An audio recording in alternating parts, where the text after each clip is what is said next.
Ensuite, le témoignage de... Racontez-moi. Tout de suite, le témoignage de Ruben Berger.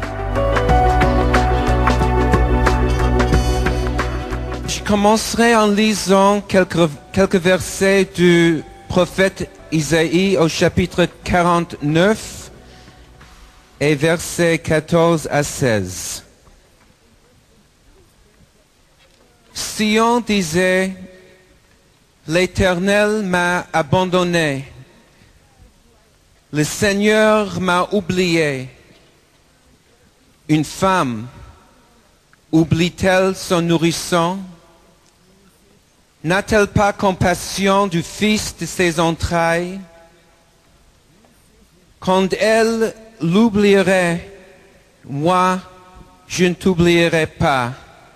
Voici, je t'ai gravé sur mes mains, tes murs sont toujours devant mes yeux. Moi, je suis né à l'année 1944 aux États-Unis. Mes parents étaient des immigrants de l'Europe.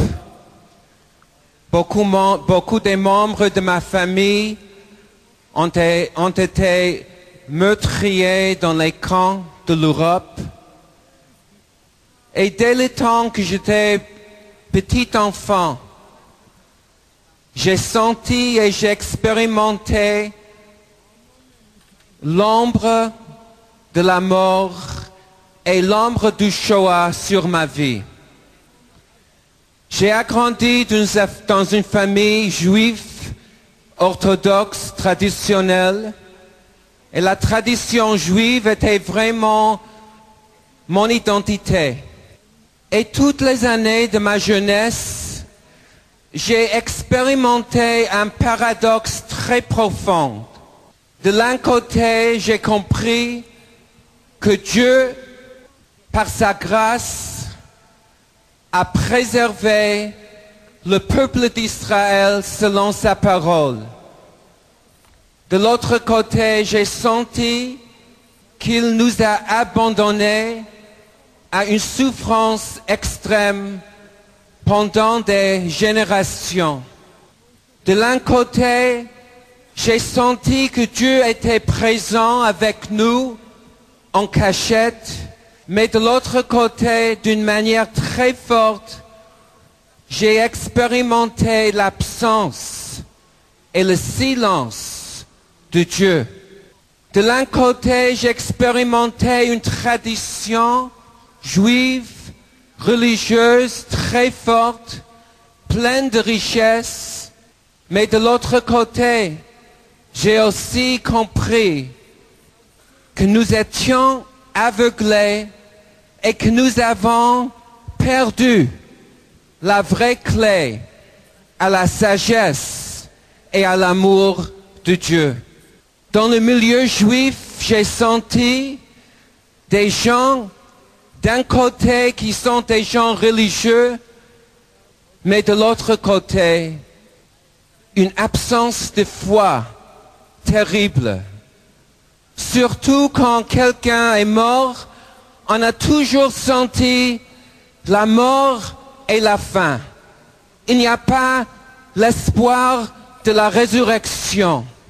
Et dès le temps que j'étais jeune, j'ai senti aussi que j'ai hérité cet esprit de rejet qui était sur le peuple d'Israël. Nous, comme des Juifs, nous étions complètement séparés des non-Juifs, même si j'étais à New York, cette grande ville, mais en même temps, encore ce mur de séparation totale entre les Juifs orthodoxes et les non-Juifs. J'ai prié Dieu, j'ai loué Dieu. Dans mon cœur, il y avait un amour pour Dieu, mais en même temps, j'ai pas connu en vérité le Dieu d'Israël, le Dieu de mon peuple. Et j'ai senti toujours, sans savoir exprimer, il y a quelque chose qui manque. dans cette tradition rabbinique. J'ai lu toute la Bible par des lunettes rabbiniques. Et j'ai senti, nous avons perdu la clé. Quelque chose de plus important manque. Et comme a dit Saint Paul, de l'un côté, la sainteté de la loi, de l'autre côté, le péché dans ma chair. Et toujours ce combat entre ma chair qui voulait accomplir la parole de Dieu, mais j'ai senti dans ma chair la concupiscence, la sensualité pécheresse, et je me suis senti toujours condamné devant cette loi sainte de Dieu qu'il a donnée à mon peuple. Et après un temps, j'ai senti que je ne peux pas continuer à vivre toujours avec cette condamnation. Mon frère, il était un grand pas, il a quitté le milieu juif orthodoxe et cela a créé un choc terrible dans la famille et aussi dans toute la communauté juive où nous étions. Et lui, il est parti dans le monde.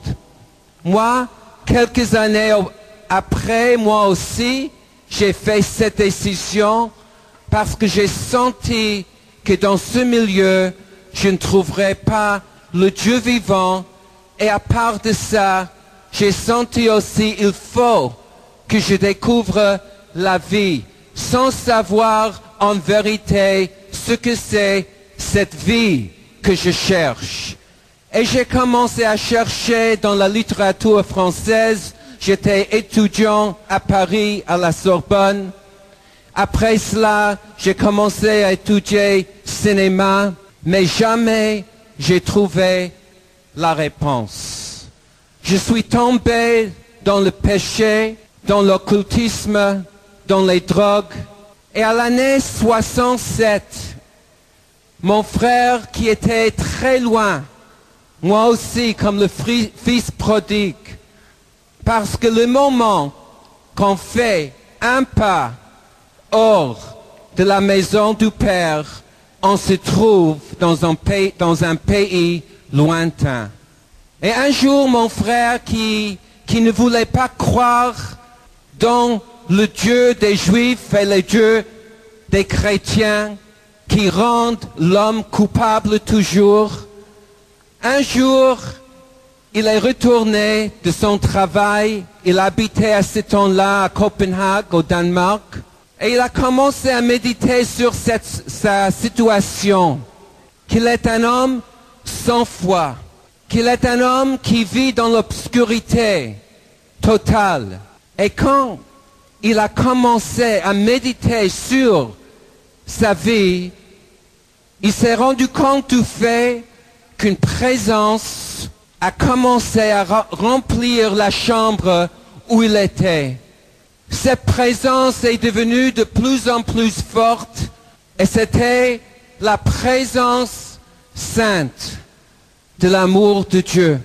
Il a commencé à pleurer sans savoir qui est ce Dieu, mais à ce même moment, il a écouté une voix.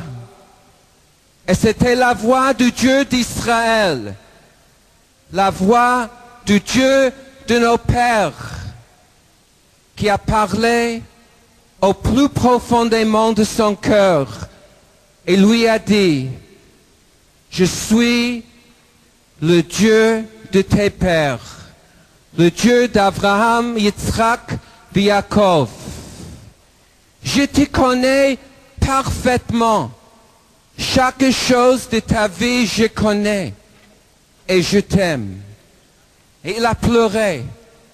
Et tout d'un coup, il a reçu le nom dans la langue hébreu de Yeshua HaMashiach, Jésus-Christ. Il était complètement bouleversé et choqué que ce Dieu d'Israël se révèle dans Jésus. Jésus qui pour nous était étranger, Jésus qui pour nous était le Dieu des goyim, des nations. Jésus qui pour nous était celui qui nous a persécutés pendant 2000 ans. Mais Jésus, comme roi d'Israël, Jésus, fils de Dieu. Alors il a dit que c'était comme si quelqu'un a pris une clé et a ouvert une porte très très épaisse, et au milieu de son cœur était tout le peuple d'Israël qui dans ce moment en lui a reconnu Jésus comme notre roi, Seigneur et Dieu. Il s'est demandé comment c'est possible que tout le peuple d'Israël n'a pas compris que lui est notre Messie. Tous les rabbins, avec toute notre sagesse, on n'a pas compris que Jésus est le Messie. Mais c'était parce que Dieu a voilé son peuple d'Israël pour que ce salut vienne aux nations, pour que les nations puissent connaître en vérité le Dieu d'Israël par Jésus le Messie. Il a pensé qu'il est le seul sur cette terre qui connaît Jésus. Il n'a pas rencontré un autre chrétien. Lui aussi, il a commencé à ce temps-là à lire la parole de Dieu. Et puis il est parti pour visiter la terre d'Israël. Et un jour, Dieu lui a révélé Jésus comme le Sauveur, celui qui a accompli la promesse du prophète Isaïe, l'agneau de Dieu, immolé sur la croix pour le péché du monde. Alors, il s'est repenti et il a donné sa vie à Jésus. Mon frère a commencé à prier pour moi et la veille de la fête du tabernacle, l'année 70, il est retourné aux États-Unis et il a partagé son témoignage avec moi. Cette nuit-là, pour la première fois dans ma vie, pendant le temps qu'il a témoigné de Jésus, le Messie, j'ai expérimenté la présence de Dieu vivant. J'ai connu dans un moment que Jésus est la vérité, que Jésus me connaît comme personne dans le monde me connaît, que Jésus m'aime, que Jésus m'appelle d'être le sien. À ce moment, j'ai découvert Jésus comme l'époux céleste, celui qui m'aime, celui qui m'appelle. Et j'étais délivré de cette crainte de la mort qui m'a hanté dès le jour que je suis né. J'étais toujours hanté par la mort. J'ai su qu'il y a une résurrection. J'ai su que le ciel est vraiment ma maison. J'ai su que mon avenir est avec Dieu dans le ciel. Et le Seigneur, il m'a commencé à donner un esprit de repentance. Il m'a montré mes péchés, mais il m'a aussi donné la force de vaincre le péché. Il m'a délivré des démons. Il m'a délivré pour être fils de Dieu vivant. C'était pas comme c'était sous la loi de Moïse. J'ai su que je suis pécheur, mais sans avoir la force de Dieu, la puissance de Dieu pour vaincre le péché que Jésus nous donne comme sauveur, celui qui nous délivre du Satan, du mal et de l'enfer, et qui nous donne la promesse de la vie éternelle qui vient seulement par Jésus-Christ. La présence de Dieu a rempli ma vie. Toutes choses étaient remplies par l'amour de Jésus. Les fleurs, les hommes, tout avait un parfum de l'amour de Jésus. J'étais rempli avec cette première amour pour Jésus, le Messie. Et puis, j'ai découvert que ce voile était enlevé de mes yeux. Toutes les années que j'ai étudié la Bible, j'ai même chanté la Bible dans la synagogue, j'ai pas compris la Bible. J'ai commencé à relire la Bible sans l'interprétation rabbinique dès le commencement du premier livre de Genèse. Et partout, sur chaque page, dans toutes les prophéties, j'ai vu Jésus, la parole de Dieu. Comme juif, c'était la plus grande découverte parce que j'ai compris que le Dieu d'Israël vit en vérité. Et puis, il m'a montré dans sa parole qu'il a un plan pour le peuple d'Israël. On est vraiment arrivé au dernier temps, que mon frère et moi, nous étions seulement des prémices, mais que Dieu est en train d'enlever ce voile de son peuple, exactement comme dans l'histoire de Joseph et ses frères. Quelques jours après ma conversion, j'ai écouté la voix de Dieu. Et Dieu m'a dit, va en Israël.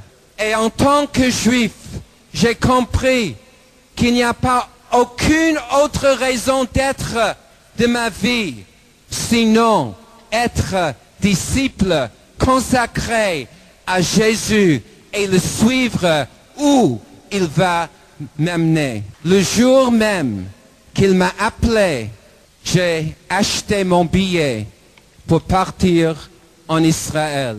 Quand je suis arrivé, il y avait très peu de Juifs croyant en Jésus. Mais en même temps, il y avait des Juifs dans plusieurs terres du monde qui ont reçu ou une révélation directe ou seulement le Seigneur a ouvert leur cœur et ils ont aussi reçu la révélation que Jésus est le Messie. Et le Seigneur a commencé à les appeler de retourner dans la terre sainte. Aujourd'hui, en Israël, dans chaque ville et dans beaucoup de villages, il y a ou des groupes de prière ou des églises messianiques. Ça, c'est vraiment un signe prophétique de Dieu pour l'Église et pour le monde. Pas seulement que Dieu a commencé à rassembler le peuple d'Israël dans la terre d'Israël, selon les prophéties, qui est un grand miracle de Dieu, même dans l'endurcissement et l'aveuglement d'Israël, même que nous n'avons pas donné la gloire à Dieu pour tous les miracles qu'il a fait pendant les années. Mais c'est la main de Dieu. C'est la main de Dieu qui va aussi ramener le peuple d'Israël, pas seulement à la terre d'Israël, mais à la maison du Père. Israël dans leur terre. Et le fait que des milliers de Juifs en Russie, aux États-Unis, en Europe, en Éthiopie, commencent à croire en Jésus, c'est le commencement de l'accomplissement de la parole de Dieu selon les prophètes et les apôtres. Jésus va retourner pour une épouse sanctifiée qui a passé par le feu de purification et de sanctification, qui suit l'agneau où il va. Une épouse qui a une vision céleste. Une épouse qui se prépare pour le festin des noces de l'agneau. Une épouse qui a aussi un cœur pour le monde, parce que on est vraiment dans le temps avant l'ère antichrétienne. Il n'y a que quelques années que le Saint-Esprit nous donne, que nous puissions toujours travailler avant que la nuit va venir. Exactement comme Jésus a dit. Et c'est pour cela que c'est tellement important que l'Église entre dans son appel, être debout devant Dieu, jour et nuit, dans les intercessions du travail, d'accouchement, que la présence de Dieu et le Saint-Esprit puissent être répandus sur cette terre avant la fin. Dieu nous donne un temps. Et Jérusalem, c'est au centre aujourd'hui du plan de Dieu. Jérusalem a une place centrale, même si notre appel est à la Jérusalem céleste. Jérusalem, c'est la ville où Jésus va régner sur la terre et le royaume de Dieu s'exprimera dans toute sa plénitude de Jérusalem par Israël à tout le monde. Jérusalem, c'est l'endroit où le Christ est mort, où Jésus a brisé ce mur de séparation entre juifs et non-juifs, où il a construit cet autel pascal et il a fait des deux, de juifs et de non-juifs, un seul nouveau homme en lui. La seule paix de Jérusalem, ce n'est pas la paix politique des politiciens mondiaux. La paix de Jérusalem, c'est par le sang de Jésus-Christ. Et Jérusalem sera, comme la Bible nous dit, une pierre d'achoppement pour toutes les nations et même pour beaucoup de chrétiens qui ne comprennent pas que la paix se fasse seulement à travers la croix de Jésus-Christ, à travers l'unité qui se fait autour de l'agneau de Dieu. Et pour que ces grands réveils s'accomplissent dans le monde aujourd'hui, Dieu cherche l'unité dans son Église. Quand les deux, juifs et non-juifs, se trouvent ensemble en Jésus le Messie. Après le Shoah, il y a une blessure si profonde dans le cœur du juif que seulement Dieu puisse guérir. Mais Dieu a un chemin. Nous avons comme juifs, en reniant le Messie, nous avons renié aussi notre appel d'être lumière pour les nations, être royaume sacerdotal pour le monde entier. Mais l'Église aussi a péché pendant 2000 ans. L'Église aussi a humilié le peuple d'Israël. Le Shoah, qui n'était pas une persécution chrétienne, était le fruit de la théologie chrétienne, de la persécution chrétienne pendant presque 2000 ans. L'Église s'est vue comme remplacement, comme substitution pour Israël, sans comprendre en vérité qu'elle était greffée comme des branches de l'olivier sauvage sur l'olivier franc de l'Israël de Dieu, le reste saint du peuple d'Israël, d'Abraham à Jésus et tous les Juifs du temps de la nouvelle alliance. Comme Élie a mis les 12 pierres ensemble en signe de la plénitude du peuple de Dieu. Il a construit cet autel dans la foi pour guérir l'autel de Dieu qui était brisé. Dieu veut guérir dans notre temps. Et après qu'il a mis les 12 pierres ensemble comme signe de la vraie Église complète, et Jérusalem veut dire en hébreu possession parfaite et complète. Après cela, il a prié dans le nom de Dieu d'Israël. Et Dieu a envoyé le feu et après la pluie. Au jour de la Pentecôte, Dieu a envoyé la pluie et le feu. Et dans notre jour, il est sec. Il y a une sécheresse terrible dans l'esprit et surtout dans l'Église d'Occident.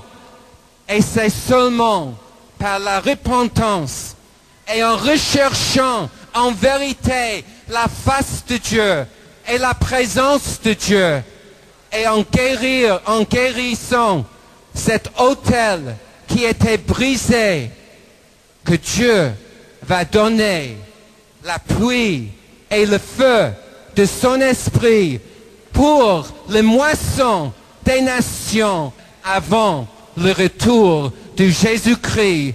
Dieu nous donne cette grâce dans ce temps que nous puissions guérir cette première rupture entre l'Église des gentils et d'Israël, qui était la source de toutes les autres ruptures dans l'histoire de l'Église. Et si nous obéissons à Dieu, il va donner la plénitude de sa bénédiction. Il va ouvrir le ciel. On veut répondre à l'appel de Dieu par la foi et par le oui, exactement comme l'a fait Marie quand elle a dit à l'ange que ça soit selon ta parole. Et elle s'est présentée à Dieu pour que ce mystère de Dieu s'accomplisse. Dieu va nous amener par un temps très dur. Il y aura beaucoup de martyrs dans ce temps qui viendront. Beaucoup de souffrances qui restent pour la nation d'Israël et pour le monde. Mais aussi une révélation de la gloire de Dieu comme le monde ne l'a jamais vu avant. Ça, c'est le plan de Dieu. Et Dieu veut restaurer sa gloire à Jérusalem dans notre temps pour accomplir le mystère de Dieu comme l'a prophétisé les prophètes. Le ciel doit recevoir le Christ jusqu'à le temps de la rétablissement de tout ce dont le Seigneur a parlé par les bouches de ses prophètes. Et nous sommes l'épouse qui est ici pour ce temps, pour ce plan de Dieu, pour la gloire de Dieu en Jésus-Christ. Amen.